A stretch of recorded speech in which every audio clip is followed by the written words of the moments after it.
म्हणे भीष्माचार्याचे हात बांधलेले म्हणजे बाण लागलेले, वाणी गोळ आहे, वाणीने 1000 नावाचं स्तोत्र पडलं. लिहिलं कोण? महाभारत नावाचा ग्रंथ 1.25 लाख श्लोकाचा आहे. तसे महाभारताचे श्लोक खूप, पण त्याच्यातले बाजूला काढून ज्याचं एक पुराण तयार केलं, ग्रंथ तयार केला, ते महाभारत आहे. ते 1.25 लाख 1.25 लाख 1.25 लाख श्लोकाचा ग्रंथ आहे. श्रीमूळ वेद व्यास भगवान 1.25 लाख भारत केले निर्माण, तया प्रति प्रश्न केला जन्मेजयानं, समूळ सांगा मजला पूर्वज कथन, जयदेव जयदेव जय श्री पांडवा, धर्म भीमार्जुन नकुल सहदेवा. 1.25 लाख हे श्लोक व्यासांच्या मुखारविंदातून पडले आणि विघ्नहर देवता गणेश बाप्पानं लिहिले. तै सहस्राम नामने स्थितेषु येनाराध्य भयजायो, गिरिजासुतेन प्रदत्तानां तथां ब्रह्मकन्यान् वरदायिनी, येन पारणिरो न जाया गणानां त्वां गणपते. 1000 नावाचं स्तोत्र. गणपती बाप्पा आरूढ बाजूला, आरूढ आरूढ आरूढ. काय ताकद असेल ज्या व्यक्तीला मिळालेल्या आयुष्यातला तो वेळ शिल्लक वाया जाऊ देता कामा नये. याची दखल विटेवरच्या मालकानं घेतली असेल नवल नाही. तुमचं आमचं विघ्न दूर करत्या गणपती बाप्पानं लेखणी हातात घेतली आणि त्या स्तोत्राचं लिखाण स्थिती झाली. हात तर बांधलेले आहेत, ताकद कशाची आहे? वेळ वाया घातला नाही. म्हणून तुकोबाराय म्हणतात, भीष्माचार्यासारखी व्यक्ती अंगात 113 बाण घुसल्या, आईगन बाईगन दुखायलन, थकलोन, हाड दुखायलेत, हिकून रक्त गळायले, हे म्हणण्यापेक्षा 1000 नावाचं स्तोत्र करण्यात वेळ घातला. यालाच म्हणायचं पहिलं करावा विचार,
किती वेळ कारणी लावला.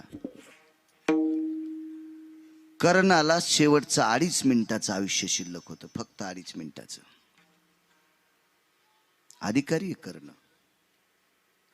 महाभारतातले नरकेशरी ठराविक लोक होते. त्याच्यापैकी नाविन्यपूर्ण समजणारी 2 लोक होती, एक भीष्माचार्य आणि दुसरे कर्ण. क्रमांक 3 येईल. महाभारतातल्या सगळ्या लोकांना युद्ध कौशल्य शिकवणारा व्यक्ती द्रोणाचार्य 3ऱ्या क्रमांकावर. का 3रा क्रमांक आला? कारण लाहोर चित्र धरणाऱ्याच्या पोराच्या विरोधात गेले म्हणून दुसऱ्या पुराणाने थोडस गालबोट लावलं द्रोणाचार्यांना. हो, शेवटच्या टप्प्यात काही वेळ लहान मोठा समजण्यातच घातला. म्हणून चिरंजीव पोरग, अमर पोरग, यम ज्याला मारूच शकत नाही. महाराज मोबाईल ठेवून द्या. विठाला विठाला विठाला विठाला यम मारूच शकत नाही अशा पोराच्या आबा कायम स्वरूपी कपाळातून पोहात होता अश्वत्थामा. तुम्ही अंगठा कापलाय का गरीबाच्या पोराचा? होतं लाहोर चित्र धरणाऱ्याचं पोरग. काय करायचं तुम्हाला? अहो मोठेपण असं समजलं पाहिजे. बाळू महाराजाचं पोरग कीर्तन करते, काय नवलाची गोष्ट आहे? सारा महाराज चापलाय त्याच्या बापानं. आणि बाळू महाराजाचं पोरग कीर्तन करतं, काय मोठी गोष्ट आहे? शिक्षकाचं पोरग शिक्षक झालं, काय नवलाची गोष्ट आहे? कलेक्टरचं पोरग तहसीलदार झालं, काय नवलाची गोष्ट आहे? दारू पिणाऱ्याचं पोरग महाराज झालं, त्याची पाठ थापतिली पाहिजे, पाठ. ऊस तोडणाऱ्याचं पोरग कलेक्टर झालं, त्याच्या माय बापाच्या पाया पडलं पाहिजे. काय पोरग रत्न जन्माला घातले. अर्जुन धनुर्धारी व्हा, काय नवलाची गोष्ट आहे? अहो विश्व ज्याच्या ताब्यात आहे त्याला जगाचा बाप म्हणतात. झाडाचं पान ज्याच्या सत्तेशिवाय हालत नाही असा जगाचा बाप स्वतःची बहीण त्याला देऊन टाकतोय. भावान सोयरीक दुसऱ्या सोबत केली, याला संन्यासी केलं आणि बहीण चोरून न्यायला लावली. तो आज संन्यासी होनी जनी, चोरून नेली माझी भगिनी. यानंच भगवे कपडे घातले त्याला आणि मी म्हणला आमची ताई पळून. असं मी सांगतो का? हे मी लिहिलं का अण्णा? शास पुराणे पुराणे पुराणे पुराणे. त्या अर्जुन अधिकारी किती असेल कल्पना करा ना. तो परंपरेतला व्यक्ती आहे ना. मग त्या अर्जुनाला शिकवणार आहे मी. इथं द्रोणाचार्याला थोडस, द्रोणाचार्याला वाईट म्हणायची माहिती आहे की नाही? हा नाही नाही. सकाळी सकाळी द्रोणाचार्यांचे पाटे ब्राह्मीण मुहूर्ता द्रोण प्रवास जायते त्रिनाशदिनत्रय भया. सकाळी ब्राह्मी मुहूर्तावर स्नान केल्याच्या नंतर 11 वेळा द्रोणाचार्याचं नाव घेतल्याच्या नंतर अनिष्टो भय व्याप्ती जना, 3 दिवसाचं पाप संपत असते. पण तुम्ही म्हणताल कोणते पाप? खिशा आणताना पुन्हा द्रोणाचं नाव घेताना आज कसं होईल? यम इथून कापीन ना आपल्याला. काही काही ठराविक पाप आहेत, कळत नकळत झालेली पाप संपत असतात. नाही तर माणसं तेच पुरा. बाळू महाराज म्हणले आता काहीच हरकत नाही, आपण मस्त दोघं दुसऱ्याचे बैल चोरू, हा, आणि सकाळी आंघोळ करून द्रोणाचार्याचं नाव घेऊ, असं नसते होत.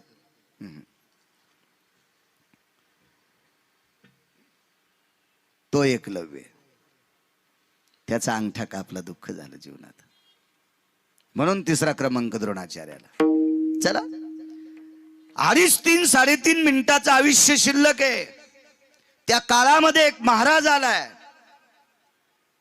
इथं बसलेल्या सगळ्या सज्जनांना सांगतो, ते दिसायला महाराज होतं पण महाराज नव्हतं.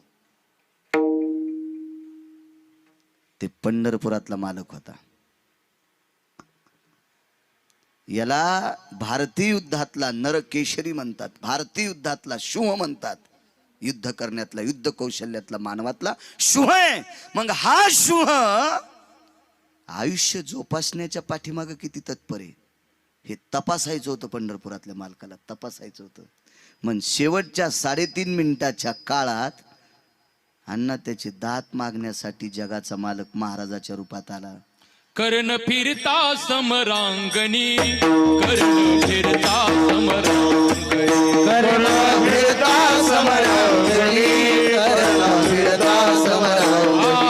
पाने व्यापी येलारणी, पाने व्यापी येलारणी. हो पाणी व्यापी येलारणी, पाणी व्यापी येलारणी.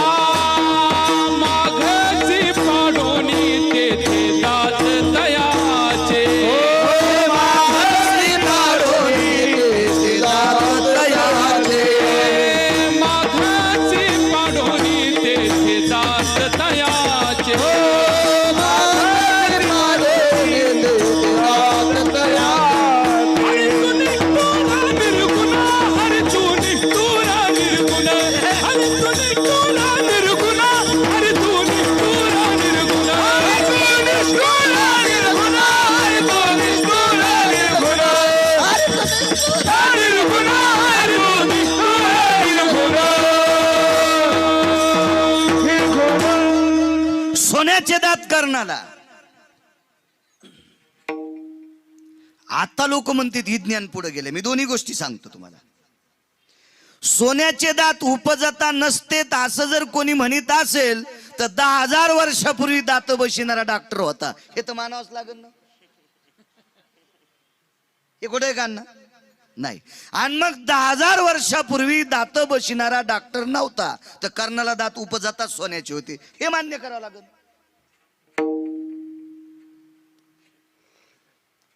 किती टोक या संप्रदायाचं. पण काय झालं माहितीये का आपल्याला? घरच्याचा इट आणि शेजाऱ्याचा भांग नीट. हो. बायकोनं गावरान तुपात पुऱ्या तळल्या त्यो खाईनं सुंबळ्या आणि तिकडच्या खाल्ला साऱ्या रोडचा धूळ बसलेली. हो. आमच्या बाजूला आचारी राहत होत पहिलं, आता नाही.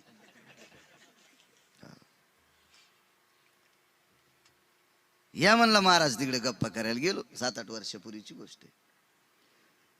त्याचं सगळं झालं बघा पद्धतशीर, काय काय करायचं त्याने केलं. त्याला त्या खिचडीवर खाची काय असते ना, ते काय करीत असतील, आमटी म्हणा कढी म्हणा काय, आबा ती करायची. मीठ संपलं आणि गिऱ्हाईक तास बसलो. म्हणला मीठ कव्हा ना, पोराला दटू लागलं. पण ती कढी केली, ती काय आमटी करायची केली, लोक खाऊ लागले. म्हणलं मीठ संपलतं ना. ते म्हणला इथंच प्रयोग केला. 24 दिवस झालं म्हणला बनेला अंगातली काढीत नव्हती. आणि ती बनेल त्याच्यात टाकली, एकदा उखळली की मिठाचं कामच झालं म्हणला.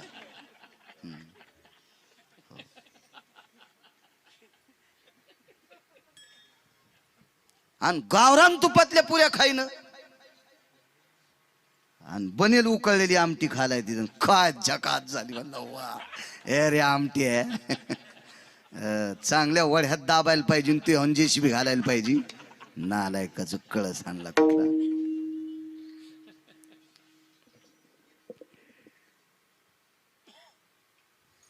ब्रह्मांडाचा मालक हरी तू निष्ठुर निर्गुण. बरे हे वाक्य काय गांजा फुक्याचं थोडंच आहे. अधिकार देवाला जॉब विचारलाय, निष्ठुर असतो. त्या ठिकाणी दात मागितलेस कर्णाचे, आहे का कोणी दाता. वेळ किती गोड वापरला बघा, किती वेळेचा फायदा घेतलाय, किती वेळेचा फायदा. दाता आहे का म्हटल्याबरोबर डोळे उघडले. मी याच्यापूर्वी वेगळं सांगत होतो, आज वेगळं सांगायला. कोण आमका व्यक्ती सोनं पाहिजे. कर्ण अशा ठिकाणी पडले होते, त्या ठिकाणी 5-5 किलो सोन्याचे मुकुट बाजूला होते. मागणार बी किती रगिले पान. मग याला सोनं पाहिजे याने एखादा मुकुट नेवा ना. पण ते महाराज गुणाला परिपूर्ण होतं काका रतन भाऊ. महाराजानं मागून खावा, उचलून नाही न्यावा. म्हणून मागितलं पाहिजे, उचलून न्यायचं नाही. उचलून नेणं ही चोरी आहे, मागणं हा धर्म आहे. वेळ आली असेल मागायची, मागूनही तरी पुढचा देत नाही, शेपूट हालून घ्यायला लाचारेच. लाचारी नाही करायची. मागणं हा धर्म आहे, पण गोंडा घोळून मागणं याला लाचारी म्हणतात. आणि लाचारी संप्रदायात पोषक नाही. भिक्षां देहि मा. श्रद्धेनं तिनं मुठभर दिले, ते अश्रद्धेनं घेऊन घरी जाय. तिनं पुन्हा म्हणला 2 पायल्या गहू दे. लाचारेच.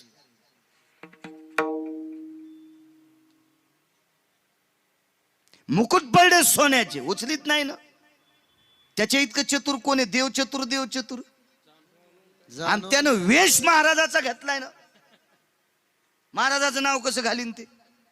आता महाराजाच्या वेशात येऊन महाराजाचं नाव घालतील, ते भाग सोडून द्या. ते काय काय घालतील त्याच्यात मेळ नाही. आणि यायला सांभाळणाऱ्याला पण नरकाल नेतील.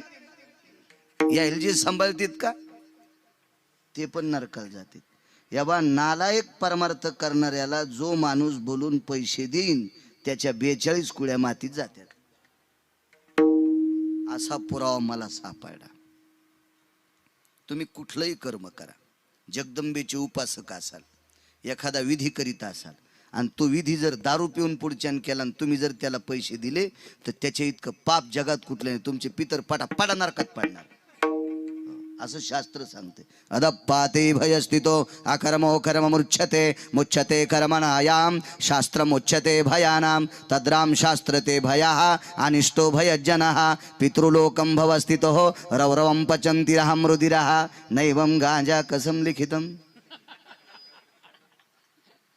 काही काम करा तुम्ही अनिष्ट. तुम्ही एखाद्या माणसाला श्रद्धेनं 100 रुपये दिले आणि त्यानं त्याची जर दारू पिऊन पिली आणि लेकरा बाळाला जर घरी जाऊन मारलं तर 100 रुपये देणाऱ्याच्या बोकांडीवर ते पाप बसते. पैसा तुमच्याकडे लय झाला ना, असा उकांड्यात टाकू नका. त्याच्यासाठी शास्त्र आहे, अनाठाई खर्चायचा नाही. सर्वाभूती द्यावे अन्न, द्रव्य पात्र विचारून. जीव कोणालाही घाला, आत्मा आशीर्वाद देत असतो. पण पैसे देत असताना अनाठाई जाता कामात नाही, असं शास्त्र आहे. अहो धर्माचा एकच अनाठाई गेला तेव्हा रुपया तर नव्हतात ना. कवडी, दमडी, खडका, लालपई, डबल पैसे तुमच्या लहानपणी होते किंवा तुमच्या जन्माच्या अगोदर असतील अण्णा डबल पैसे. पण खडका दमडी त्या काळातली गोष्ट. तर एक खडका किंवा दमडी दिली असेल, मग किती कवड्या एकत्रित टाकल्या, आता ते डोकंही लावू नका तुमच्या. ते कशाला जाऊ द्या, मला ना दे ते वाचवायचं म्हणून आहे. तुम्ही नका त्याच्यात पडून. तुम्ही लय डोकं लावता तर मला नाशिकला जावं लागेल इटा उचलायला. त्याच्यामुळे ते तुम्हाला येत नाही तेच बरं आहे. आमलं बसताल तरी आमच्या पुढं. एक खडका दमडी दिली चुकीच्या माणसाला, जाळ इनलं फाटलेलं, प्राण वाचणाऱ्या माशा मेल्या, आणि म्हणून धर्माची 4 बोट नरकात गेलते. मिळालेल्या चांगल्या आयुष्यामध्ये 2.5 शब्दच खोटं बोलले. विटेवरच्या मालकानं सांगितलं धर्मा तू कधीच खोटं बोलत नाही ना, मग 2.5 शब्द खोटे का बोलला? एक पुराण 3.5 शब्द सांगते. 3.5 शब्द किंवा 2.5 शब्द इतकंच खोटं का बोलला? म्हणून तितका आयुष्यातला तितका 3.5 शब्दाचा काळ वेळ खोटा घातला, म्हणून सगळं शरीर वैकुंठाला अमरत्वाला, पण अंगठाच खाली राहिला. वदविले मुखे नारायणे, अंगुष्ठ त्या कर्मासाठी गेला, साठी गेला. अंगुष्ठ त्या कर्मासाठी गेला, साठी गेला. अंगुष्ठ त्या कर्मासाठी गेला, साठी गेला.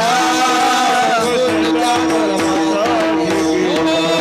वैदविले मुखे नारायण धर्मा.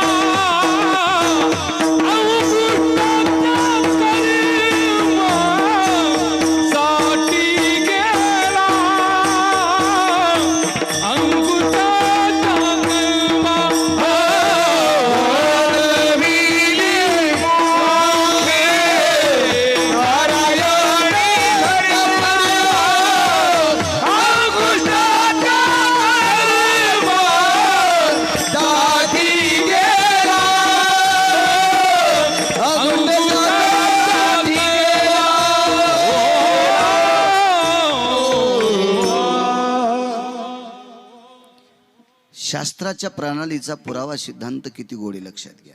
खोटं बोलायला लावलं कोणी? येणच. वदविले मुखे नारायणे धर्मा. धर्माच्या मुखातून नारायणाने खोटं वदवलं, म्हणून भजन करणाऱ्याला दिल्लीची गादी भेटली. हे झाली फलश्रुती. पण नारायणाचं ऐकून खोटं बोललेल्या धर्माला अंगठा खाली सोडावा लागला. ही झाली पापाची परिस्थिती. तुम्हाला सांगतो, कर्म चुकल्याच्या नंतर मिळालेल्या वेळामध्ये वायफट ठिकाणी घातलेले क्षण देवाच्या बापाला सुद्धा चुकले नाही. वा वा. 7व्या अवतारात जगाचा मालक प्रभू रामचंद्र या अवतारात आला, पण तिथं 2 कामं चुकले. त्या कामामुळं जगाच्या मालकाला बिना चपलाचं 14 वर्ष 22 दिवस फिरावं लागलं. कर्मे श्रीराम वनवास केला. कर्मे श्रीराम वनवास कर्मे श्रीराम वनवास गेला. राम वनवास गेला. कर्मे योगे मेला. कर्मे दुसराच योगे मेला. अक्षय पावला. कर्मे रावण अक्षय पावला.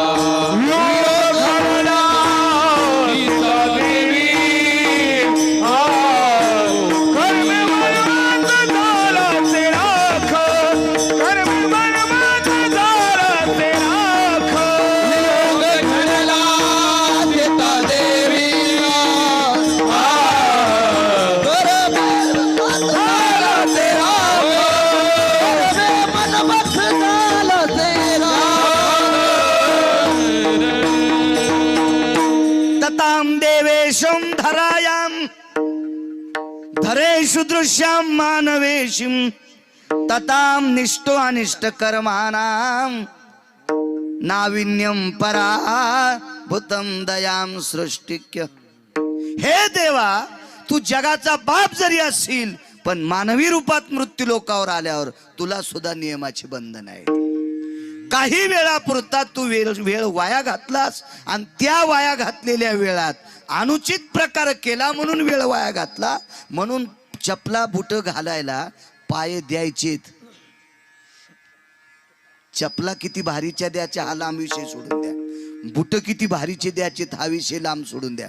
पण बुट चपला घालायला पायच द्याचेत का नाही द्याचेत हे तुझ्या हातात आहे. पण तुला चप्पल घालता आली नाही नर देवा, वेळाना ठाई घातला. नामा म्हण कर्म रेखा देवादिका चुकेना, देवादिका चुकेना, देवादिका चुकेना. देवादिका चुकेना, देवादिका चुकेना, देवादिका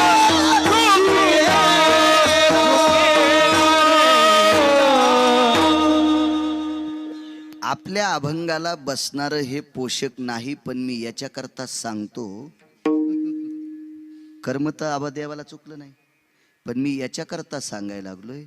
कर्म कधी उद्भवतंय?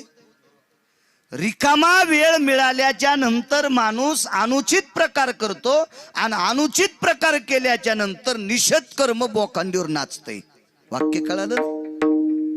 मग हा रिकामा भेटलेला वेळ, रिकामा भेटलेले क्षण, रिकामे भेटलेले पळ, रिकामे भेटलेले निमिष, रिकामे भेटलेले बव, रिकामे भेटलेले करण, हे जर आपण चांगल्या ठाई खर्च केले तर महाराज कशाला म्हणले असते क्षणोक्षणाची विचार करा असं म्हणलेच नसते ना. आपण वाईट ठिकाणी वेळ घालतो म्हणून विचार करा. 3.5 मिनिटाचं आयुष्य करण्याला हेच चालू होतं. कधी कधी मला जागेवर आणि जा नियमानं आपला टाइम संपला अण्णा, पण नाही पुढे सरकतो, काळजी करू नका. कीर्तन कमी केले की अण्णाचं दुखतं.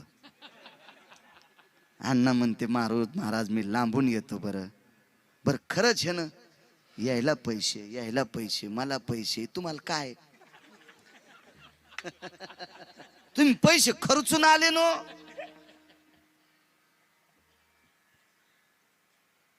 मला पाकिट डिझेल काकाचं खर्च होत असते कधी कधी मी रेल्वेने आलो की.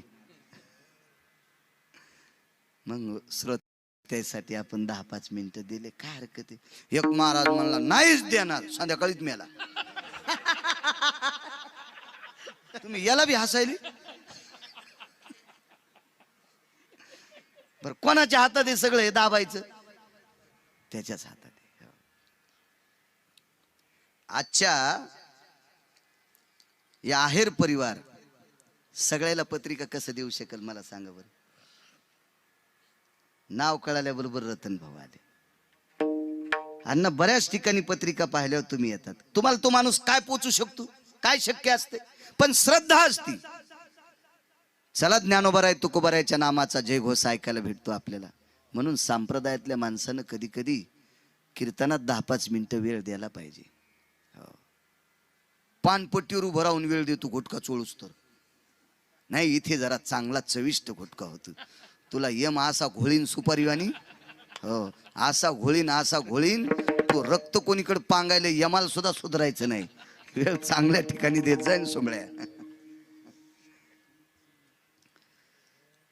मला सोनं पाहिजे. मागणारा किती तात्विक आहे, देणारा बी किती तात्विक आहे. नुसता क्षणोक्षण इतकाच विचार करायचा नाही बरं का. तुकोबारायच्या अभंगात आपल्याला बोलायचंय, पण कधी कधी याच्यातले बाकीचे पुरावे लक्षात घेत जा. हो या बा आंबा रसाला गोड आहे, पण कोय वाळील्यावर भाजल्यावर मधली बिले गोड आहे. झोपेतून उठल्यावर गुळण्या केल्यावर आंब्याची कोय भाजलेली खाल्ल्यावर सुपारीच्या पलीकडची मुखशुद्धी करते. कधी कधी ते बी घ्यायचे, रसापुरतात बघायचं नाही. सोन्याचा ढिगाल पडन. काही काही राजाचे बोट तुटलेत, मुद्रिका कुठं पडल्या तिथंच. काहीचे हार तुटले, कुठं पडले हिऱ्या माणिकाचे हार, तिथंच. डोके तुटले, मुकुट कुठं पडले, तिथंच. पण मागणारा इतका अधिकारी आहे, ते उचलून घेत नाही. आहेर बी तुमचं चालणार ना, हे बी आहेरच आहेत. आणि देणारा इतका हुशार, बोट तुटल्यामुळे मुद्रिका गेल्या, गळ्यातल्या माळा गेल्या, मुकुट कुठं पडलाय माहित नाही, पण देणारा सारथ्याला म्हणला दुसऱ्याचं देऊ नये. हा, दुसऱ्याच्या पंक्तीत आपण वाढायला मदत करावा, पण मह म्हणून नाही. आज पुऱ्या तळायल्यात, आहेर कुटुंबियानं तळल्यात. माणसाची रेलचेल झाली, 2-4 तरुणाईनं बकेट जर घेतले, टोपले घेतले वाढायला, काय हरकत नाही. पण या कुटुंबाचं नाही, आपण पुऱ्या आणले असं नाही, ते आपलं होऊ शकत नाही. ते दुसऱ्याचं दान करणं हे निषेध. हा, याचाही दुसरा पुरावा आहे कर्णाच्या बाबतीत. तुम्ही पुन्हा काड्या करताल, एका जाग्यावर गिरगावकर असं बोलला होता.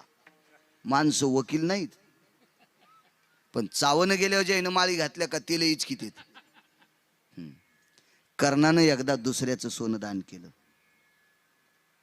पण त्याच्या पाठीमागची भूमिका काय लक्षात घ्या. दुर्योधनाची बायको, काय नाव होतं तिचं, भानुमती, ही देवदर्शना करता चालली. या असं मधात लांबलं की कडवं लांबत बघा. लय नाद माणसाला असतो, मधात काहीच पेरायचं नाही, बांधकोरीन.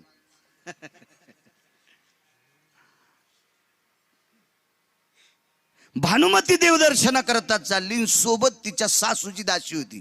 तिच्या सासूच्या दासीचं नाव होतं कांतीप्रिया. महाभारत वाचीचा कधी कधी. आणि तुम्हाला सांगतो, मी नेहमी बोलत असतो, हल्लीच्या जगात जगण्यासाठी महाभारत अत्यंत गरजेचं आहे. त्या काळात एकच रावण होता बरं, म्हणून राम एक पोषक होते. आता लय रावण झालेत, म्हणून महाभारत गरजेचं आहे पाठ असणं. क्षणोक्षणाला पावला पावलाला रावणाची संख्या आहे. म्हणून या इंटरनेट जगामध्ये धावत्या युगात कसं जगावं हे महाभारताचे पुरावे अत्यंत पोषक आहेत. रामायण वाईट आहे असं नाही.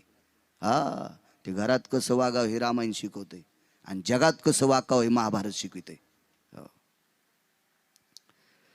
कांतीप्रिया नावाच्या दाशीकडे बघितलं. कर्णाला बघायची गरज नव्हती, पण बघावं लागलं. समोरून एक महाराज आलं. हे बी महाराज पंढरपुरातलंच होतं. 2 गोष्टी सांगणार क्षणोक्षणा कर्णाच्या. पंढरपुरातलाच महाराज. महाराजानं सांगितलं, कर्ण महाराज, यज्ञ चालू आहे, त्या यज्ञामध्ये अन्नदान करायचंय, अर्थसहाय्य करावं लागतंय, मी तुमच्याकडे आलोय. कर्णानं सांगितलं, मी भाकरी दुर्योधनाच्या खातोय. कशा करता? त्याच्याकडे परचक्र जर आलं तर त्या परचक्रापासून त्याला वाचवावा, येणाऱ्या अरिष्टापासून, संकटात, युद्धातून त्याला वाचवा, याच्याकरता मी त्याच्याकडे राहतो आणि त्याच्या घरच्या भाकरी खातो. महाराज हुशार होते. महाराजाने विचार केला, ज्याच्या भाकरी खातो त्याचं काम किती नीट करतो हे तपासायचं होतं. तुम्ही पुन्हा म्हणताल, कर्ण पळड्यावर दुसऱ्याचे मुकुट देत नव्हता आणि इथं तर दुसऱ्याच्या बाईचं सोनं दान दिलं. हे नंतर आपली वकालत जागच्या जाग्यावर असा. मला द्रव्य पाहिजे. कर्णानं सांगितलं, मी दुसऱ्याच्या घरी चाकरी करतोय, येऊ का मी? पण कर्णाच्या लक्षात आलं, आपण ज्या राज्यातल्या भाकरी खातो त्या राज्यामध्ये आलेला अतिथी एक साधू तसा जाऊ नये. महाराज खरा आहे का खोटा कळाला नाही, पण त्याचं तेच पाहिल्याच्या नंतर सूर्याचा प्रकाशाला लाजवीत होतं. इतका तेजस्वी महाराज आहे. त्या अर्थी हा महाराज नसून पंढरपुरातला आहे हे तर कर्णाला माहीतच झालं. हुशार होती ती लोक, येडी नव्हती ना, येडी नव्हती. थांबा म्हणले महाराज. ए कांतीप्रिय जी, राजकुमाराच्या धर्मपत्नीच्या अंगावरचे दागिने काढा. रस्त्यात भर चौकात दागिने, दिल्लीच्या राजाच्या सुनाचे. तुम्ही लग्नात बायकोला म्हणा, पाहुण्या रावण्यात दी एकदानी सोनाराची तर ठवाची. जर तुम्हाला संध्याकाळी स्वयंपाक केलात, मला बाळू महाराज म्हणू नका. बायकोचे, तुमच्या बायकोचे. अक्कल आहे का तुम्हाला? पाहुण्या रावण्यात मागता. तुमची अक्कल गुंग झाली, इतकुसं कळत नाही. ते म्हणलं, हो ना, त्याच्यामुळे तू या संग लग्न केलं. कळालं असतं नसतं केलं, कळाल्यावर दुसरी संग केलं असतं. लोय बायका सहजच बोलतात. आमची एके दिवशी म्हणली होती मला, माय तुम्हाला कळतच नाही, मी 7-8 दिवसाची पाकिटं घरी नेलीत नाही. ती म्हणली, होय पाकिटं काय झालं? म्हणलं, मला कळत ना, खिशात टाकता टाकताच खाली पडायले. सगळ्याचा बाजार करताल तेव्हापासून मला पुन्हा म्हणलीच नाही तुम्हाला कळत नाही म्हणून. सहजच बोलत आहेत, कशा हसत आहेत बघा ना. सहज सहज बोलतात, पपेश बापाला कळत नाही. भर चौकात राजाच्या सुनाची दागिने काढे. गळसरी मंगळसूत्र ठेवलं, बाकी सगळे दागिने काढे, उपारण्यात गाठोडं बांधलं, महाराजाला देऊन टाकलं. घरी गेली, मालकाला सांगितलं, आपल्या घरच्या भाकरी खाऊन त्याला कामावर ठेवलं, मला त्यानं रस्त्यात दागिने काढे. काय केलं दागिन्याचं? एका महाराजाला दिलं. हुशार होता शकुनी, फक्त नालायक होता. काही माणसं हुशार आहेत पण धूर्त हुशार आहेत. या धूर्त हुशारीला चालत नसते. शकुनी इतका हुशार होता, इतका हुशार होता. कशा करता माहिती का? फक्त कटकारस्थान करण्यासाठी. शकुनीनं तितकं तत्व इदुराला विचारलं, कर्णानं दागिने आमच्या भाच्याच्या बायकोचे काढून दिले, याबद्दल दुमत काय? काय काय मत आहे? तर विदुर काकानं सांगितलं, कर्ण हा तुमच्या राज्यातल्या भाकरी खातो, या राज्यातला येणारा साधू विनमुख जाऊ नये या नात्यानं इथल्या भाकरीचं वचन पूर्तता आपण ते फेडावं म्हणून दुर्योधनाच्या पत्नीचे दागिने दान दिले. याचं पुण्य इकडे तुम्हाला प्राप्त होईल. आणि मग हे ऐकल्याच्या नंतर ती वटवटच करू लागली ना भानुमती. हो, आपल्या भाकरी खाऊन मला रस्त्यात दागिने माझे काढून दिले. तर दुर्योधन म्हणला, नशिबानं पुढच्यानं धन मागितले म्हणून तू हे दागिने दिले. त्यानं जर बाई मागितली असती तर तुला दिलं असतं. तर ती गपचूप बसली. काय काय वेळ, किती वेळ कामात आणणारी माणसं आहेत. तितक्या वेळात काय सुचलं असं कर्णाला, हिचेच दागिने काढून द्यावा, दुसऱ्याचे कसे देऊ नये. हा वेळ आहे. दात मागितले, आपलं सोनं मागितलं, पण द्यावं कुठलं? लक्षात आलं त्या 3.5 मिनिटाच्या काळात. वेळ किती मोजका आहे, लक्षात घ्या ना, किती मोजका वेळ आहे. आणि मग सारथ्याला सांगितलं, दात पाड. याच्या पुढचा वेळ लय महत्वाचा आहे. अर्धाच मिनिट वेळ शिल्लक आहे, 30 सेकंद. पळा पळा परधरती हाम चक्षुहिताय चह यज्जायते त्रियाम पूज्या भवस्थितेशी. याचा अर्थ 30 डोळ्याच्या पापण्या एकमेकाला चिटकतात असे 30 प्रकार, 30 क्षण आपण शकन म्हणू त्याला. तितकाच वेळ शिल्लक आहे.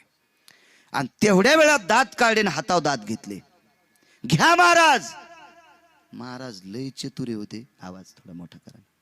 लय चतुर महाराज, इतकं चतुर, इतकं चतुर, इतकं चतुर, इतकं चतुर. त्या महाराजानं कर्णाला सांगितलं, तुम्ही शेवटचे श्वास मोजित असताना स्वतःच्या तोंडात बाणाची तिवई घातली, दात पाडले, मला सोन्याचे दात द्यायले, पण रक्त लागलेलं धन मी घेत नाही. आता वेळ किती गोड कमवला बघा ना. तितक्या वेळात लक्षात घेतलं, काय देवा, अरे मरता मरता दान करण्याची संधी आली रे, पण ती मातीच जाते. शूर हा रडत नसतो. सती जाणारी स्त्री मालक मृत्यू पावल्यावर रडत नसती, आणि क्षत्रिय मरताना रडत नसतो. याचे 2 कारण सांगतो. क्षत्रिय रडत याच्या करता नसतो, वाचला तर राज्य, मेला तर स्वर्ग आहे. आणि सती का रडत नसती आबा? सतीला माहित आहे, मालक जरी गेले असतील तरी मालकासोबत आपल्याला वैकुंठात जायचंय, त्याच्याकरता रडायचं कशाला? ती सती जात होती. म्हणून कर्णाला रडू आलं, ते मरण्याचं नाही. आपल्याला जाता जाता दान करता येत नाही, पण राहिलेल्या 6 सेकंदात वेळ किती कारणी लावला. त्या 6 सेकंदात अलीकड हात घेतला आणि डोळ्यातलं पाणी दातावर सोडलं. 2 सेकंदात दात धुतले आणि हात पुढे केला. महाराजानं हात खाली केला आणि कर्णानं हात त्याच्यावर पालथा घातला. कर्णाने प्राण सोडा. शेवटच्या 3 सेकंदात दान घडलं, प्राण सोडा. जगाचा मालक उशाला उभं राहून रडत होता. कर्णाला नेत्रातल्या डोळ्यातल्या पाण्यानं शेवटचं स्नान विटेवरच्या मालकानं घातलं.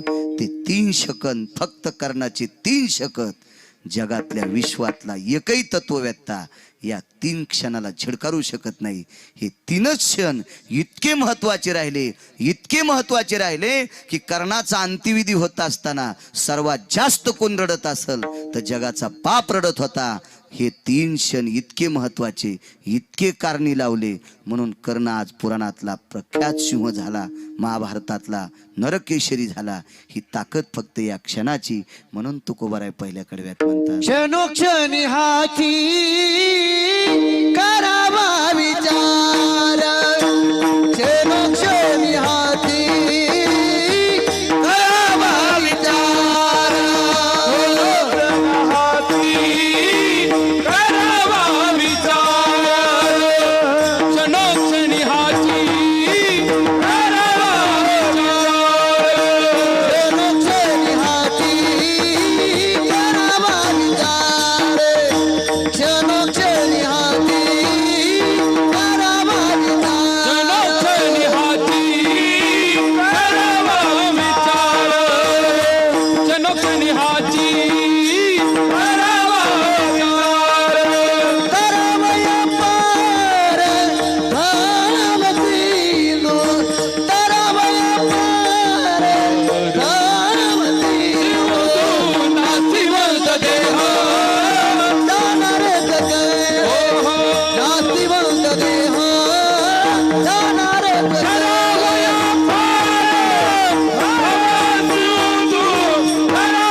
मिळालेल्या आयुष्याचा असा फायदा घ्यायला पाहिजे. लक्ष्मणाला शक्ती लागली अण्णा. शक्ती लागल्यावर एक डॉक्टर बोलिले म्हणे त्या डॉक्टरांचं नाव सुषेण होतं असं रामायण सांगते, मी नाही. पण त्या डॉक्टरांनी सांगितलं औषधीचं नाव मला माहिती आहे पण माझ्या मेडिकलमध्ये नाही, माझ्या मेडिकलमध्ये नाही. ह्या औषधाचं मेडिकल द्रोणागिरी नावाच्या पर्वतावर आहे. मग ते मेडिकल आणण्यासाठी, त्या औषधी आणण्यासाठी, त्या वल्ली आणण्यासाठी, औषधच आपल्याला शब्द कळतो ना, कशाला वल्लीन वगैरे चाटणन भोगटीन चूर्णन कढान रसायनन कशाला म्हणायचं, आपल्याला औषध माहिती ना फक्त तितकं. हो सगळं आलं मग त्याच्यात, कढा आलं, चाटण आलं, हो सगळं आलं त्याच्यात. तर ती औषधी आणण्याकरता मारुतीराय गेले. पण रावणाच्या कानावर वार्ता गेली, हनुमंत वल्ली आणण्याकरता गेलेत.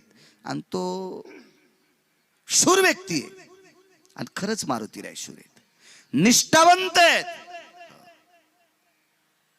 कोणाला म्हणायचं निष्ठावंत? रामागड्याची आवडी मोठी मनोन लंके पेन रे. आवड होती, निष्ठावती. आणि निष्ठावान मारुतीराय. किती मारुतीराय निष्ठावान एका गंध माधवून कळतंय. हे सगळे वानर कोणामुळे प्रभू रामचंद्राच्या पक्षात आले? मारुतीरायामुळं. 18 पद्म वानर, 72 कोटी रिसन, 56 कोटी गोलांगुळ. क्षणोक्षणाची शेवटचा पुरावर का ना माणसे जेवायचे. तर मला काय, मी अजून 1 घंटा बोलन. मला काय आज रेल्वेने जायचं नाही, मी गाडी आणली. रेल्वेने जायचं असलं माणूस घडीकडे बघते, ती जाईन, ती थांबत नाही ना आपल्यासाठी. चांगल्या चांगल्या साधी थांबत नाही तर बाळूसाठी काय थांबल ती? आपलं काय केश, मी कोण्या झाडाचा पाला आहे आपण काय मिळेल ती. पण समय जाणार आहे का नाही. काही काही सगळी माणसं बसलीत प्रेमाने या कुटुंबियाकरता आलेत, त्यांच्याही काही गोष्टी नियम पाळायचे असतात. या बा मिठाशिवाय पदार्थ चविष्ट होत नाही, पण जास्त झाल्यावर बी खावा वाटत नाही. तेलाशिवाय भाज्या होत नाहीत, पण आचार्यानं आंघोळ करा इतकं तेल टाकल्यावर बी भाज्या खावा वाटत नाहीत. हो हल्ली तेल आहे ना आंघोळ करता येईल इतकं तेल आहे.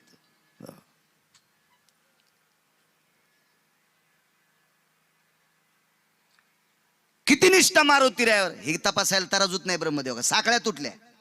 गंधमादन नावाचं वानर कुंभकर्णाच्या हाताने मृत्यू पावलं. त्यानं दापलं असं कर कर कर कर दापलं. आणि त्याच्या नाका तोंडावर ज्या वेळेला रक्ताचे थेंब आले का, राम नाव ऐकल्याबरोबर कुंभकर्णाला राग येत होता. आणि त्याच्या अंगावर जितके थेंब आले तितक्या थेंबातून राम राम निघत होता. राग आला पण त्यानं रावणाला त्या रागात सावध केलं. पळतच घरी गेलं, भरलेला हात रक्तानं रावणाच्या कानाला लावला. दादा, ए दादा, रामाच्या पक्षात रामावर प्रेम करणारी इतकी निष्ठावंत माणसं आहेत, मेल्यावर त्यांचं रक्त राम राम म्हणतंय. मेल्यावर त्यांचं रक्त सुद्धा राम राम म्हणतंय. मग वानर जर प्रभू रामचंद्रावर इतके निष्ठावंत होते, तर या वानराला या पक्षात आणणारा पक्ष प्रमुख मारुतीराय किती निष्ठावंत असेल. रामागड्याची आवडी मोठी, अत्यंत आवड, अत्यंत निष्ठा. रावणाच्या पक्क लक्षात होतं हनुमंत वल्ली आणून लक्ष्मणाला उठविणार, पण उशीर झाला की लक्ष्मण मरणार. म्हणून त्याला उशीर करण्यासाठी एका व्यक्तीला बोलिलं. त्याचं नाव होतं कालनेमी. 2 अवतारात 2 लोक आले. 7व्या अवतारात कालनेमी आणि 8व्या अवतारात द्वापार युगात कालयवन. कृता त्रेता युगात कालनेमी आणि द्वापार युगात कालयवन. दोघही हलकट.